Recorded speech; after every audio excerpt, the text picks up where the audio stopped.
my channel. In today's video, I'm going to be doing something a little bit different.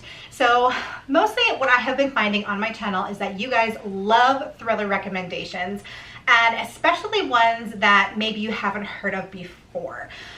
Those are some of my best performing videos that I know that you guys really enjoy, and I have a few of them spanned over time in my channel. But what I thought that I would do is give you guys kind of a more concise list. So what I'm actually doing is I'm just going to put in this video all of my other videos that have all of the thrillers that you probably haven't heard of. So that way you'll get them all in one concise spot, because I know like some of those videos have a lot of views and then some of them have a little bit less. So I'm thinking that there's probably some that you haven't seen before. So I'm just gonna go ahead and smack them all together so that you guys can watch them all one after the other and get a whole list of amazing thrillers that you probably haven't heard of. So let me know in the comments down below if you like this idea. I don't know if it really is a good one or not, but I thought I would try. So let me know if you like this idea and if I should do more of these videos in the future, like with some of my other sort of series, if I should put them all together so you can watch them all in one sort of like playlist that's in one video. And yeah, I hope you enjoy it. So the first book we're going to talk about today is Bad Girls with Perfect Faces by Lynn Weingarten. And this one, I remember I read this when I was waiting for my second son to arrive. So basically, I had been feeling like I knew the baby was gonna come any day. I just had that feeling, I just knew. And we were expecting a huge snowstorm here in my small town. I live in a small town, so I have to travel about an hour away to get to a hospital. And I didn't want to be in a situation where we were in a huge snowstorm and then I was having trouble on the highway getting to the hospital. So what happened was my boyfriend and I decided to rent a hotel room, and our son stayed with his parents. And we rented a hotel room. We stayed there for 3 nights, and we just kind of cozied up, watched TV. I read books, and it was just so nice. It was kind of like a little baby moon. We just like snuggled in this hotel room, and we had this beautiful hotel room facing the lake, and it was just blizzarding down. And I was reading this book, and it was just so cozy. And fun fact, the baby came the day after we got home. And there was still a whole bunch of snow on the highway, but anyway, so I was right, he was coming, but he just came the day later. So, but anyways, you guys are like, who cares? So I'm gonna read a synopsis of this one. I just remember this one having a huge twist that I just like was not imagining coming whatsoever. But it says, when Sasha's friend Xavier gets back together with his cheating ex Ivy, Sasha knows she needs to protect him. So she poses as a guy online to lure Ivy away. But Sasha's plan goes sickeningly wrong, and she soon learns to be careful of who you pretend to be, or you might be surprised by who you become. So that doesn't give you very much of a synopsis, but I can promise you that this one is written in such a way that it's just, you know, this protagonist, you like her, but at the same time, you don't. And things kind of start to spiral out of control in this friendship. And there's a couple of twists that get taken that you don't see coming. This girl is essentially trying to look out for her best friend, and she ends up getting herself into some serious trouble. I'll just say that without giving anything away. I believe I rated this one a 5 stars. So next is a book that I read on audiobook, and that is The Birthyard by Mallory Tater. And this one is super, super creepy, especially if you are a fan of reading about things about cults. This one is definitely for you. So our protagonist grows up. She has been born into this cult, and basically this cult views women as just a vessel for babies. As soon as they become of age to be married, which I believe is 16 in this cult, they are paired up with a man in the organization, and they are married and they are ready for breeding. They really use the term breeding. Once they get pregnant, they are shipped off to this birth yard where they are, there's like midwives there and everything like that, and they have to do work for this birth yard, and things just start to kind of take a turn. Now, all throughout this entire book, right from the beginning, I mean, us as the reader, we're seeing things, horrible things within this situation, but our protagonist kind of sees it as being normal, until there's certain events that take place that start to get her questioning whether this is normal or not, even though she's grown up. You have to remember, she's grown up in this life. This is all she's ever known. But she starts to experience a few things that make her decide that she wants better for herself and for her unborn baby, and she feels like she needs to make a change. And so, as you can imagine, trying to escape a cult or trying to leave a cult, especially a very scary one like this one is, it's quite a thrilling ride as the reader, going along this journey with her and seeing what develops. It's very, very eerie, very spooky, has you on the edge of your seat because you are rooting for this girl so much. You just want a better life for her, and you just want her to get away and be happy and make it. The next book that we are going to talk about is Give Me the Child by Mel McGrath. And this one says, an unexpected visitor. Dr. Kat Lupo aches for another child despite the psychosis that marked her first pregnancy. So when Ruby Winter, a small girl in need of help, arrives in the middle of the night, it seems like fate. A devastating secret. But as the events behind Ruby's arrival emerge, her mother's death, her connection to Kat, Kat begins to question whether her decision to help Ruby has put her own daughter at risk. Do we get the children we deserve? Kat's research tells her there's no such thing as evil. Her history tells her she's paranoid, but her instincts tell her different. And as the police fight to control a sudden spat of riots engaging across the capital, Kat faces a race against time of her own. So our protagonist in this story is trying to do her best to help an seemingly innocent child. But things start to happen, and she starts to kind of wonder who this child really is. And if there's maybe a paranormal aspect to it. She's not sure if the child is evil or if something is wrong mentally with the child. And then of course she has her own mental health struggles. So you're also wondering as the reader, is this all in her mind? Is she making this up? Like, what is happening? So, but according to our protagonist, there is a very real threat to her family and especially to her biological daughter that she is very, very afraid of. Next is a book by Anne Aguirre called Like Never and Always, and I really liked this one, you guys. This one is such a cool idea for a story. And very, very freaky. So basically, we start out in the beginning with 4 friends leaving a party, and they are driving. I can't remember. I read it quite a few years ago.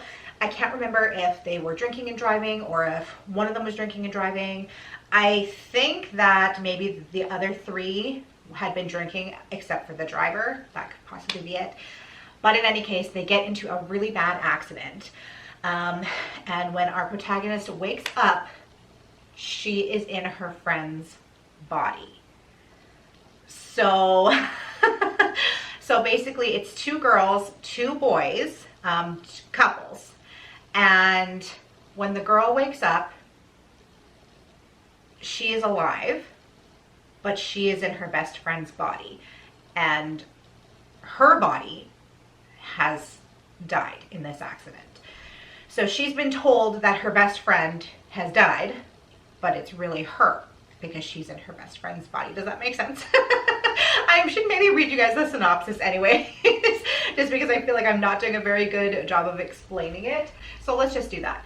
On a hot summer night, a screech of brakes and shattering glass changes 2 lives forever. Liv wakes in the hospital confused when they call her Morgan. She assumes it's a case of mistaken identity, yet when the bandage comes off, it's not her face in the mirror anymore. It's her best friend Morgan's. Morgan always seemed to have the perfect life, yet Liv must navigate endlessly disturbing secrets of the criminal and murderous variety, and a romance that feels like betrayal. Torn between the boy she loved as Liv and the boy she's grown to love as Morgan, Liv still has to survive Morgan's last request. So obviously she's trying to figure out what the heck has happened, and it is a wild ride. This one is a wild ride for sure. And the last book that we are going to talk about today is The Devil Crept In by Anaya Allborn. And I will put a quick little disclaimer here that this book does deal with some child abuse issues. So if that triggers you in any way, this one's probably not for you. But it says, young Jude Brighton has been missing for 3 days, and while the search for him is in full swing in the small town of Deer Valley, Oregon, the locals are starting to lose hope. They're well aware that the first 48 hours are critical, and after that, the odds usually point to worst case scenario. And despite Stevie Clark's youth, he knows that too. He's seen the cop shows. He knows what each ticking moment may mean for Jude, his cousin and best friend.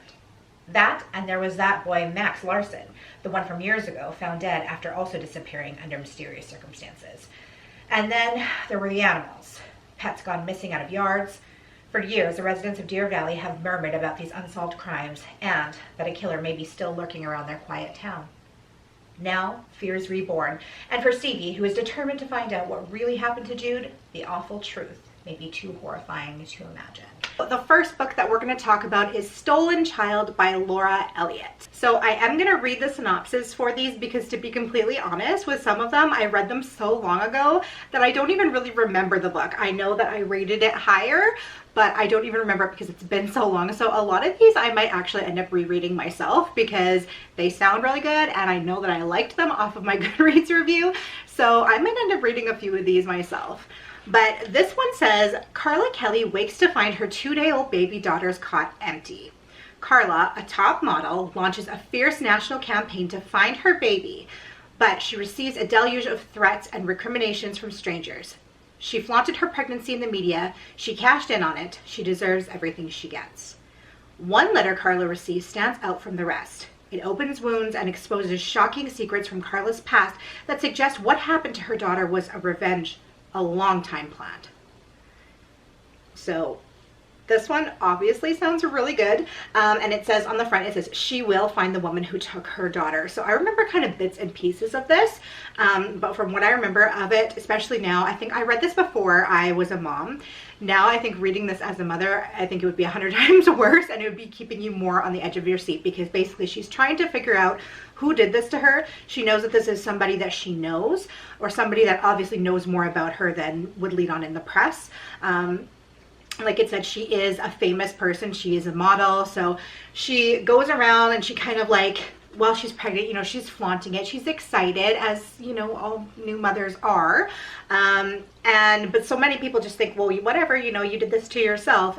But she is going to stop at absolutely nothing to find out the person who did this to her and to bring her daughter home. The next book is by Trish Doller, and it is called The Devil You Know, and it follows a young girl just out of high school, and she's just looking for a new adventure. Katie Wells has spent most of her life doing the right thing, going to school, working, and taking care of her family. But it's the summer after her high school graduation, and she's ready for something big to happen. So when she meets two handsome cousins at a campfire party, she finally has a chance for fun. There's the mysterious, seductive Noah, then there's the intelligent, good-natured Matt.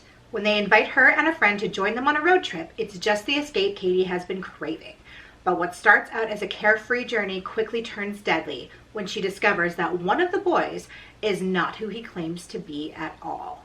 So there's murder, there's kidnappings, there's all sorts of crazy things that go on in this book. I remember flying through this really, really quickly. I enjoyed it a lot and I read it very fast. It is a smaller book, and so I think it's only, how many pages? 244. So this is like really good for a quick read. If you're like maybe going on a vacation or something, this would be a really good plain read. And I really enjoyed this one. I don't know why I'm going to say I enjoyed them because I obviously enjoyed them all. But this one is one that I read a long time ago, like a long time ago. And I cannot remember the twist in here whatsoever. But it's called The Asylum by John Harwood. And I actually lost this book for a while. I had borrowed it to my mom and I forgot I lent it to her. This is why if you borrow books to people, remember that you did it, because I looked for this book for forever and I couldn't remember what happened to it. And I was talking to my mom about it the one day and she was like, I think I have that book. She had it for like 3 years. Anyways. Confused and disoriented, Georgina Ferrers awakens in a small room in Tregamon House, a remote asylum in England. She has no memory of the past few weeks. The doctor, Maynard Straker, tells her that she admitted herself under the name Lucy Ashton, then suffered a seizure. When she insists he has taken her for someone else, Dr. Straker sends a telegram to her uncle, who replies that Georgina Ferrers is at home with him in London. Your patient must be an imposter. Suddenly, her voluntary confinement becomes involuntary. Who is the woman in her uncle's house? Georgina's perilous quest to free herself takes us from a cliffside cottage on the Isle of Wight to the secret passages of Tregamon House and into a web of hidden family ties on which her survival depends. Doesn't that sound so good, you guys? I can't remember the twist in this, and this is definitely one that I think that I'm probably going to reread. There's just so many books in so little time. Like, there's so many that I would love to reread, but you can't reread them all. But this one I think might be one that I pick up again because that synopsis sounds amazing. And once again, I know that I liked it because I rated it high on Goodreads. The next is Mother Mother by Karen Zalkis.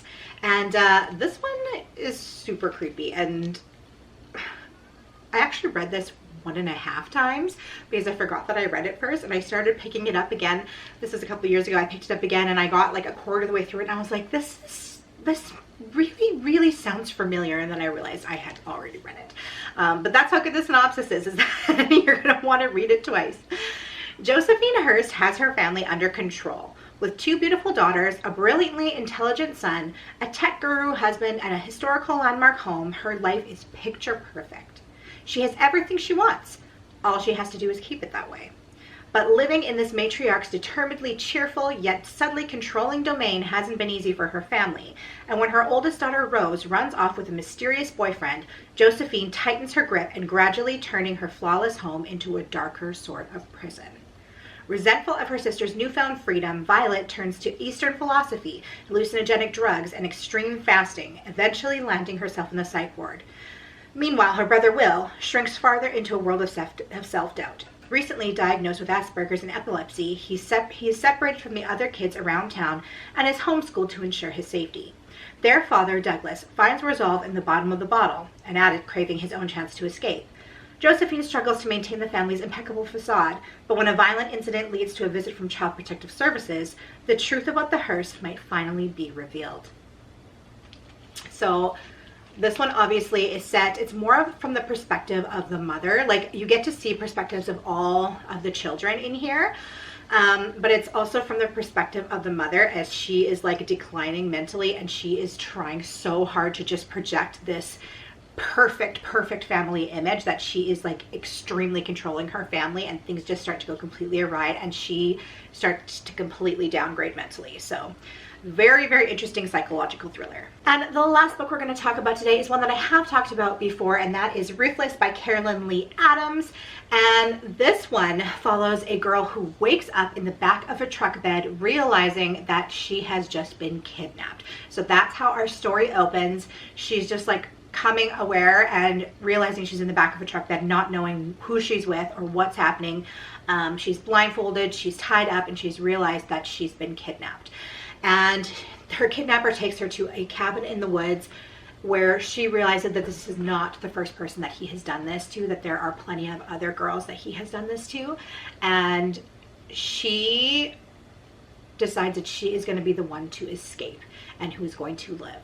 So her name is Ruth, and she's just a very tenacious young girl. She's very good at everything that she does. She excels in everything that she does. And she decides that this is going to be no different, that she is going to make it out of here alive.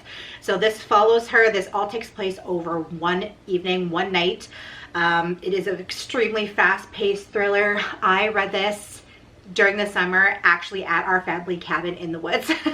Well, it's on a lake, but there's, you know, it's at a cabin. So it was very atmospheric for me at the time, and I could not put it down. It was getting late at night. It was like 1 o'clock in the morning, and I was like, my son's gonna wake up early in the morning. I have to put it down, but I just couldn't. It was so good.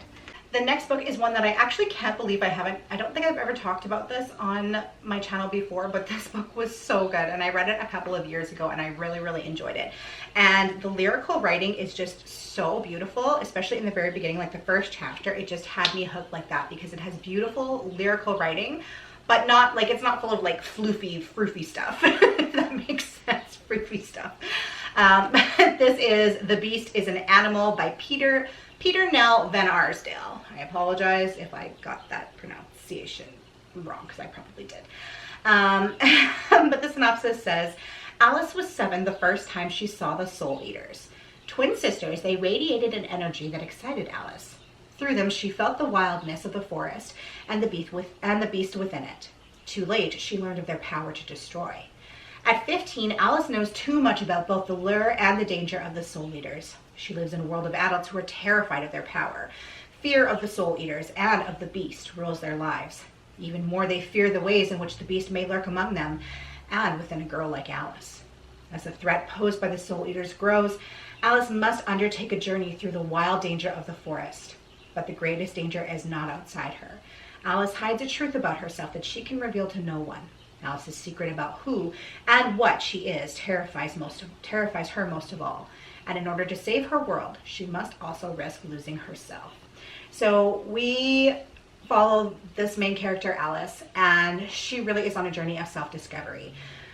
There has been some tragedy that has happened in her town. She kind of sets off on a journey, and we follow her through chaos and terrifying situations. So of course, we're talking a little bit of horror with this thought of the Beast and the Soul Eaters, but there's also the thriller aspect to it of her on this journey and trying to survive and also trying to cope with finding herself and who she is, and realizing that maybe she should be a little bit more feared than she is, and that maybe there's a reason why she's different, why she's always felt different, and just she lives a really, really rough life. And the village that she's in, like, they all are living a rough life. Children are basically watchdogs for these Soul Eaters, and it's a story about growing up, coming into your own, and facing your own fears. The next book is Mother Mother by Corinne Zalkis. And this one I actually have read twice, and once again, quite a while ago. So Josephine Hurst has her family under control.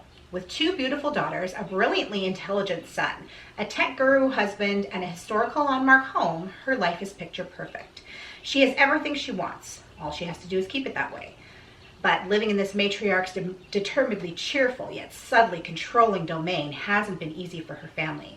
And when her oldest daughter, Rose, runs off with her mysterious boyfriend, Josephine tightens her grip, gradually turning her flawless home into a darker sort of prison. Resentful of her sister's newfound freedom, Violet turns to Eastern philosophy, hallucinogenic drugs, and extreme fasting, eventually landing herself in the psych ward. Meanwhile, her brother, Will, shrinks further into a world of self-doubt. Recently diagnosed with Asperger's and epilepsy, he is separated from the other kids around town and is homeschooled to ensure safety. Their father, Douglas, finds resolve in the bottom of the bottle, an addict craving his own chance to escape. Josephine struggles to maintain the family's impeccable facade, but when a violent incident leads to a visit from Child Protective Services, the truth about the Hearsts might finally be revealed. So this one deals with child abuse, mental health, and basically this family being afraid of this mother.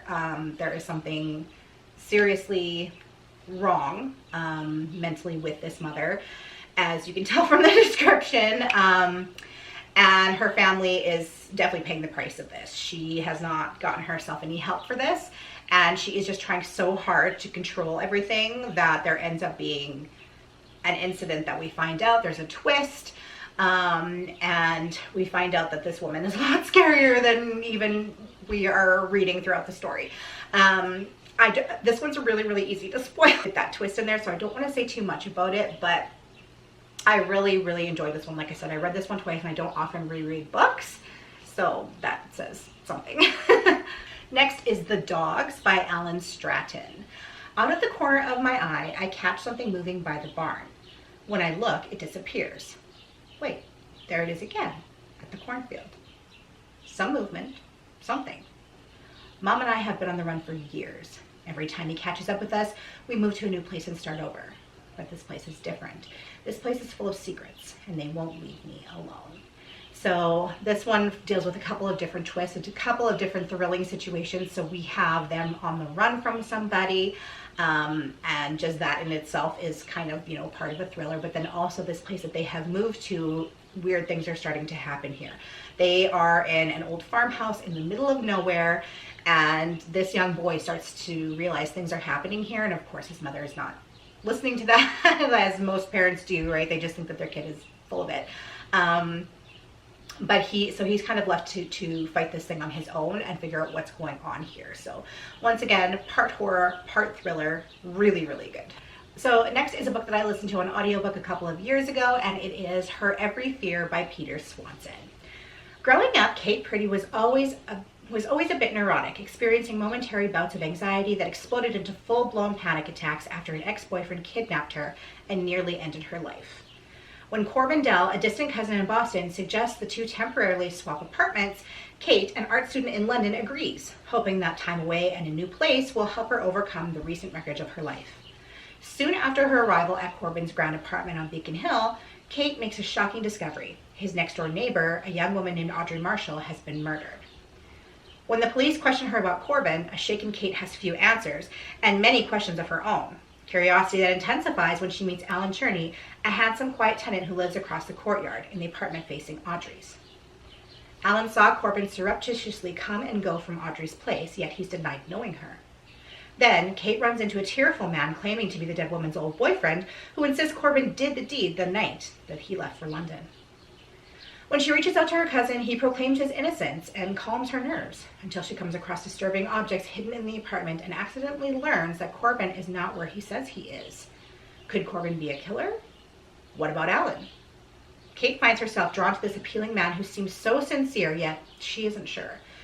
Jet-lagged and emotionally unstable, her imagination full of dark images caused by the terror of her past, Kate can barely trust herself. So how could she take the chance on a stranger she's just met?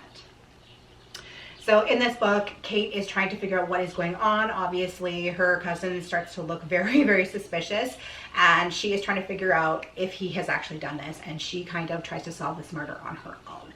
Of course, she has no experience or anything like that, but she ends up getting caught in this like web of lies, and she becomes endangered, and it's quite a thrilling ride. So I really enjoyed this one. I especially liked listening to it on audiobook. I obviously didn't read the physical book, so I don't know if that would be just as good of an experience, but I really did enjoy the audiobook. All right, you guys, I really hope that you enjoyed this video. Obviously, it was quite a bit longer because it was a whole bunch of videos put together. But let me know in the comments down below if you like this style of video, because I know a lot of you maybe are new here and haven't watched a lot of my older content, so maybe it's nice to kind of like have them all in one spot. If you have, I'm talking with my hands a lot. Anyways, I'm gonna go. Let me know if you like this video and you want me to do more like it. I hope you're having an awesome day. I'll see you in my next video. Bye.